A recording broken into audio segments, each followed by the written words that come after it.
할렐루야 샬롬 하고 인사하십니다. 할렐루야 샬롬 샬롬 샬롬 샬롬 샬롬. 하나님 사랑합니다. 여러분 주 안에서 사랑합니다. 오늘은 역대상 24장 계속해서 이제 레위지파의 그 숫자와 그 나이를 내리고 지난 장에는 이번 장에는 제사장 계수를 이렇게 쭉 이루고 나가는, 그래서 제사장들의 그 대를 계속해서 이렇게 말씀하고 계시는 부분들. 그래서 오늘은 제목을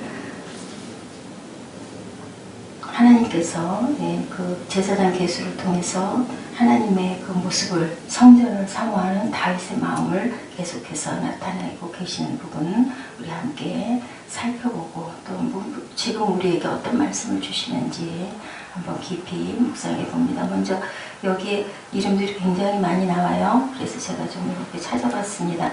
엘로아실과 이다말 14장 1절이죠. 이들은 아론의 아들들이에요. 형들의 죽음으로 인해 제사장의 직분을 맡게 되었죠. 민수기 3장 4절에도 나와 있습니다.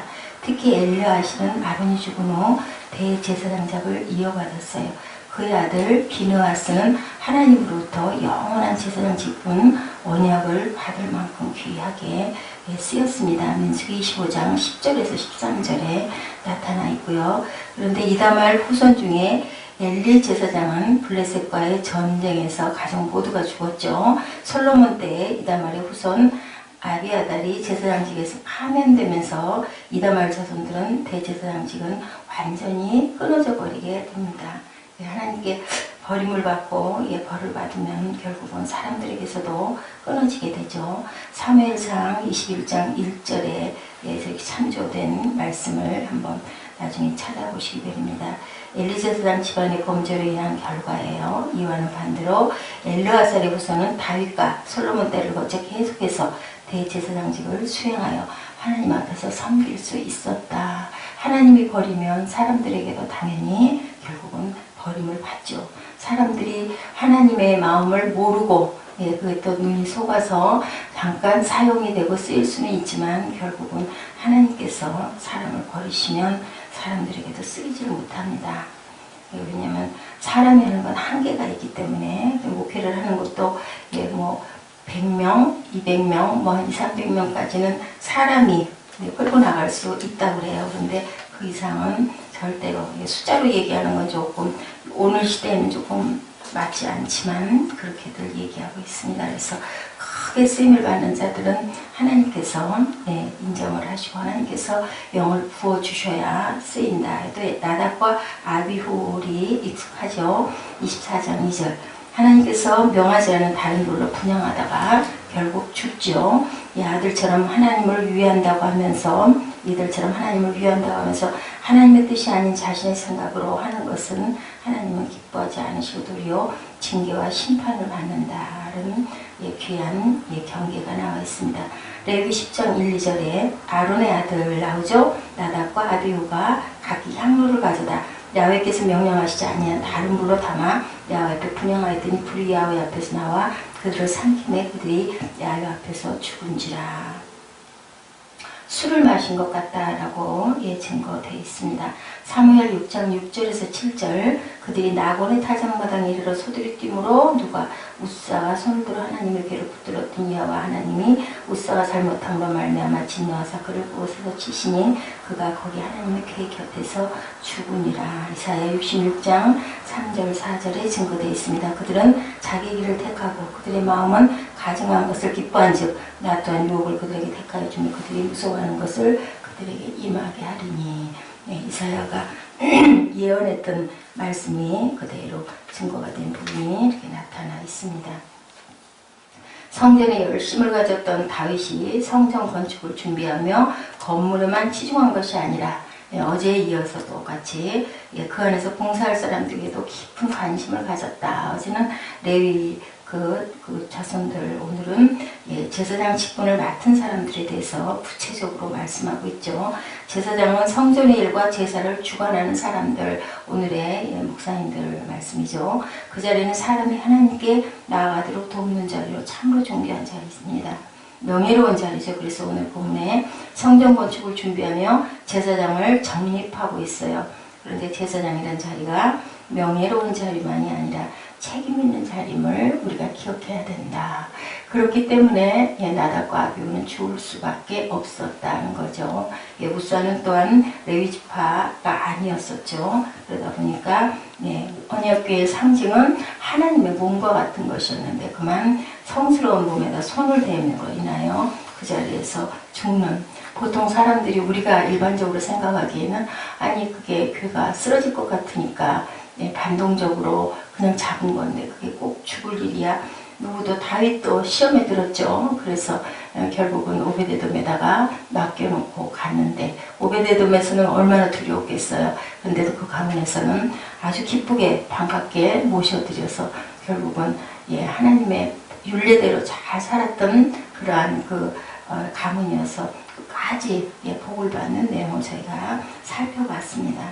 높은 직책 우리가 소원하죠. 또 그렇게 해서 아주 명예 받고 싶어 하지만 직책에는 어디에나 책임이 따르고 큰 직책을 맡으면 그만큼 큰 책임이 따르기 때문에 대신 거기에 따른 잘못되면 벌도 아주 무서운 벌을 받을 수 있다는 것을 우리가 꼭 생각을 해야 된다. 우리는 늘 권리만 주장을 하지 책임에 대한 것은 지고 싶어 하지를 않아요. 그게 참 문제인데 항상 각성해야 되겠죠. 의무를 기억하지 못하고 권리만 빼먹는 사람들이 참 많습니다. 빼먹고 자기 의무는 다하지 않는 사람들, 그것은 큰 문제가 되죠. 차라리 그 자리에 앉지 않는 것만 못하다. 누구에게도 해당이 되는 이야기입니다. 특별히 이 단에 서 있는 저희들, 특별히 부족한 저 같은 경우에는 정말 이걸 기억을 해야 됩니다. 오늘 본문의 시작 부분에 아론의 두 아들, 아론의 아들들은 나답과 아비후와 엘레아살과 이다말이라. 나답과 아비후가 그들의 아버지보다 먼저 죽고 1, 2절이죠. 나답과 아비후가 먼저 죽은 것을 언급한 거, 그것은 아까 얘기한 대로 번제단의 불을 임의로 자신이 그냥 귀찮아서 가지러 가지 않고 자신들이 있는 불을 사용해서 죽을 수밖에 없었다. 작은 죄가 아닐 것 같아요. 특히나 그 시절에는 작은 죄라고 생각하는 것은 잘못된 생각이죠. 누가 생각을 해봐도 그때는 또 특별히 지금 같지 않게 그렇게 꼭 해야 되고, 우리 조상들도 옛날에 그런 얘기 있어요. 그 며느리가 들어와가지고요, 부엌에 불씨를 두고 있었다 그러더라고요. 저는 겪어보질 않아서 모르겠는데 그 불씨를 꺼트리면요 쫓겨났다는 그런 얘기도 있습니다. 어느 시대인지 모르지만 분명히 그런 얘기를 제가 어린 날 어른들에게 들었던 기억이 납니다. 그 사이 있었겠죠. 그렇게 술을 마시고 술 먹지 말라는 말 없다. 캐톨릭에서는 술들을 마시죠. 그래서 사제들이 술로 인한 병도 들고 술로 많이 취해가지고 방탕해지는 경우가 너무 많아요. 캐톨릭에서는. 그렇기 때문에 악은 모양이라도 버려라. 그 술이 꼭 모양은 아닌데 포도주들을 주로 음료로도 그쪽 지방에서는, 그쪽 나라에서는 많이 사용을 했어요. 그건 왜냐, 물이 너무 나빠서 그냥 먹을 수가 없기 때문에, 포도가 많았기 때문에. 그런데 그게 우리나라에도 쌀 오래되면 시골에서 오래 묵으면 못해요. 거기에서 그 발효가 돼가지고 그 물 마시면은 술이 취해서 그 시골에서 안악들이 걸 많이 먹어서 술이 만들어지기 시작을 했다고 그래요. 그러다 보니까 그 느낌이 좀 몸이 좀 이렇게 나른해지고 모든 기관들이 좀 풀리고 그러다 보니까 그게 좋아가지고 거기에 취하다 결국은 술이 사람을 먹는 경우, 이런 부분들이 있기 때문에 특히 우리 한민족은 한이 많은 민족이라고 그러죠. 그렇기 때문에 또 굉장히 가무를 좋아하고 그러다 보니까 술의 가무에 빠져가다 보니 나중에는 뭐가 생겨요. 옆에 처첩들, 기생들이 많이 둘러앉게 되고 가산을 탕진하고, 가정은 당연히 그때는 여성의 목소리가 높지가 못했기 때문에 정말 눈물의 세월을 살 수밖에 없고, 첩을 며칠도도 그걸 질투로 하면 쫓겨났었죠. 참 마음이 아픈 우리 역사를 볼 수 있습니다. 결국은 죽임을 당하였다. 이것도 우리가 여기서 경계해야 됩니다. 결국 이렇게 해서 하나님의 말씀대로 행하지 않고 지 맘대로 부리면 다 같은 불이 아니다. 성도면 다 같은 성도가 아니고 교회도 다 같은 교회가 아니다. 결국은 죽임을 당한다. 생명을 잃고는 어떤 것도 소용이 없다 말씀하시죠. 그것이 재산일 수도 믿음일 수도 화목한 가정일 수도 있다. 그것들이 깨지고 부서지고 무너지는 건 결국은 그런 부분들로 일하는 것을 우리가 깊이 생각을 해봐야 되겠죠. 많이 가진 권리는 다 누리고 책임은 다른 사람만큼만 하려는 것 또한 잘못된 생각이다. 나는 무엇을 과연 더 가졌을까? 남들보다 뭘 좀 더 가지고 있나? 재산을 더 가지고 있나? 명예를 더 가지고 있나? 아니면은 미모를 더 가지고 있나? 아니면 지혜를 더 가지고 있나? 그것에 대한 책임을 내가 어떻게 해야 될 것인가를 깊이 나답과 류를 보면서 생각을 해봐야 됩니다. 최선을 다하고 있지 못하고 있지는 않은지, 제사장은 더더군다나 아주 중요한 자리죠. 하나님과의 증검다리에 노릇을 하고 그리고 죄를 사하는 대리 역할을 했던 그러한 자리. 또한 분이 제비뽑기 부분이 우리 본문에 나와 있어요. 그 제비뽑기는 제사장의 마음을 바르게 갖게 하는 역할을 했다고 그래요. 저는 그 신학교 다니면서 제비뽑기들을 참 많이 했어요. 뭐 정할 때, 순서 정하고 할 때, 그래서 속으로 그랬어요. 제비를 뽑아가지고 그 사람이 꼭 아닐 수도 있지. 그 자리에 더 능력 있는 사람도 있는데 왜 제비를 뽑을까? 안 뽑히게 되면 잘할 수 있는 사람이 못하기도 하는데, 그런데 그렇지가 않더라고요. 이것은 하나님의 뜻이다라는 그런 뜻으로 사람이 뽑으면 사람의 눈과 사람의 판단이 들어가죠. 그렇기 때문에 제비를 뽑아서, 왜냐하면 거기에 모여있는 사람은 어느 사람이나 골고루 그런 직책 정도는 다 할 수 있는 기본적인 자격을 가졌다라고 느꼈기 때문에 특히 신학을 할 때 신학교에서 더 많이 그랬던 것 같아요. 우리가 1월 1일 날 우리 말씀 성부 뽑는 것도 그런 뜻에, 그래서 유래로 이렇게 뽑죠. 내가 말씀이 다 좋죠. 다 좋은데 올해는 특히 내가 어떤 것을 묵상하면서 그 마음을 키워나가고, 부족하면 그것을 더 우리가 키워나가고, 또 그 부분이 너무 은혜가 되면 그 부분을 바라보면서 더 열심히 달려가라고 우리가 성부 말씀도 뽑습니다. 우리는 일을 할 때 그것이 나의 영광을 위한 것이 아니라 항상 하나님의 영광을 위한 것임을 기억을 해야 되죠. 사람의 마음으로는 당장 그만두고 싶은 마음이 엄청나게 많이 들지만 거기에 성령과 하나님의 말씀의 뜻이 있을 때는 우리가 내 마음대로 할 수 있는 것이 아니라는 거, 아무리 강조해도 부족하죠. 어떻게 보면 정말 그 작은 차이, 사람이 기뻐하면 하나님도 기쁘게 하면 하나님도 기뻐하시죠. 그런데 억지로 하는 일, 힘들게 하는 일, 끌려가는 일은 하나님께 영광이 되지 않은데도 우리가 한번 사명을 맡았으면 그것은 죽을 때까지 잘하든 못하든 하나님께 구하면서 저는 그냥 그릇이다라는 마음으로 달려가야 되는데, 다스리지 못하는 게 뭘까요? 마음을 다스리지 못하는 부분들이 있어서 거기서 늘 혈기가 일어날 수도 있고, 그리고 자꾸 좌절할 수도 있습니다. 무엇으로 인하여? 주변에 사단의 괴계가 아주 두루 진을 치고 있죠. 삼킬자를 찾고 있습니다. 알면서도 다스리지 못하는 게 우리 인생들의 마음이에요. 그래서 우리는 항상 이렇게 새벽에 말씀 묵상하면서 준비하면서 마음을 또 돌이키고 또 돌이키고 또 다시 닫고 닫힌 그릇을 하나님이 기뻐하시니까 그래야 할 줄로 믿습니다. 다윗이 성전 건축을 준비하면서 제사장을 계수하고 준비한 것들을 우리가 이렇게 봤죠. 존귀한 자리인데 더욱 조심해야 할 자리. 우리가 오늘날 무엇인가 더 다짐하는 존귀한 자가 되었다면 더 조심할 것들이 많다. 우리가 권리만 누릴 게 아니라 항상 그 주인이 하나님이시다라는 것을 기억하고, 직장에서든 학교에서든 단체에서든 교회에서든 가정에서든 항상 내가 맡겨진 일에 최선을 다하는 저와 여러분 되시기를 주님의 이름으로 축복합니다.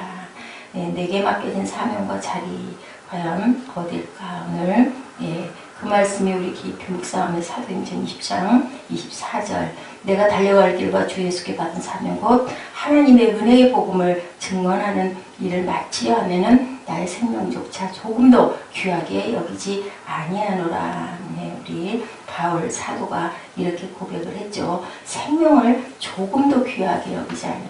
굉장히 귀한 말씀이에요. 어떻게 생명을 조금도 귀하게 여기지 않을 수가 있겠습니까? 경기 화성군 비봉면 구포 1리에 우리나라의 여류 작가 이름이 저도 기억이 납니다. 그 무이탕 노인의 안식처 평화의 집을 운영하고 있는 실제로 있는 오혜령 그 집사님 얘기가 나와 있어요. 오혜령이라는 이름은 제가 얼굴은 정확하게 기억이 되지 않는데 저 어린 날 기억이 납니다. 이분은 여류 작가이면서 또한 신춘문예 희곡 성야로 등단을 하죠. 그리고 배우 방송인 화려한 직업을 가졌던 사람인데 그만 병이 걸려가지고 14가지도 더한 병이. 그런데 남편이 목사님이셔요. 보니까 65년에 경향신문 신춘문예에 희곡 성야가, 아마 65년에 희곡 성야가 등단을 했으면은 제가 아마 중학교 1, 2학년 정도 아니면 초등학교 5, 6학년 정도였을 것 같습니다. 65년 경향신문에 등단이 됐어요. 그리고 나서 연극배우도 하고 방송인으로 화려한 직업을 가졌는데 그만 78년에 임파선암이라는 천형을 선고받고 투병하다가 기도와 금식으로 병이 호전됐는데 또 다시 9년 전, 2014년이고 9년 전이면은 2000 몇 년일까요? 9년 전 2006년이겠죠. 그때 또한 대동맥 경련증, 관상대동맥 경련증이란 희귀병에 걸려 지금까지 투병 생활을 하고 있다라고 이렇게 기록되어 있습니다. 어릴 때부터 걸어다니는 종합병원이라는 별명을 가지고 있었다고 그래요. 몇 번씩이나 찾아온 병과 죽음의 고통 앞에 욥과 같이 부르짖어서 아직도 살아있으면서 살아있을 뿐만이 아니라 하나님의 도움을 순간순간 느끼며 권호종 목사님 평화의 집에서 무이탁 노인들과 의지할 곳 없는 사람들을 돌보는 그러한 아주 사역을 잘 하고 있다. 병이 오주긴 하면 14가지의 병을 달고 있다라고 이렇게 기록이 되어 있습니다. 그 기록을 그래서 그 기록을 당신 없는 인생은 빈 그물이오니라는 제목으로 책을 냈어요. 이 책은 특히 손이 마비돼서 전혀 글씨를 쓸 수 없는데 대리로 기록을 해주고 그러니까 말로 했겠죠. 손으로 손이 마비가 돼버렸으니까 지금도 9시간 동안 기도하며 평화의 집을 이끌고 있다라고 이렇게 증거가 돼 있어서 제가 발췌를 해봤습니다. 9시간 동안 기도한대요.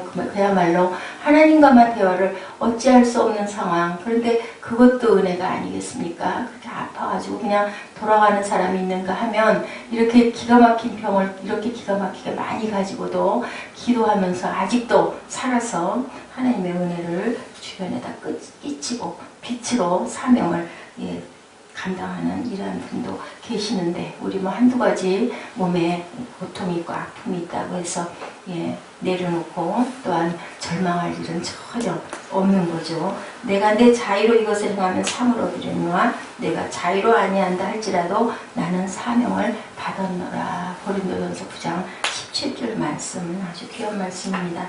내 자의로 이것을 행하면 상을 얻으려니와 내가 자의로 아니한다 할지라도 내 맘대로 해도 잘하면 상을 받지만 내가 자의가 아니라도 나는 사명을 받았다. 바울이 그렇게 고백을 합니다. 영국이 나온 번호 칼라일이 일찍 다음과 같은 말을 했다고 그래요.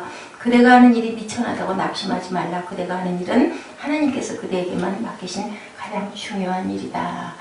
그죠? 길거리를 쓰는 청소부 청년이 그렇게 욕을 하고, 뭐 지저분하니까 그러지 않았겠어요. 뭐 토한 것도 있고, 그죠? 쓰레기도 있고, 오물을 치우면서 그랬을 때, 목사님이 지나가시다 그랬다고 그러죠.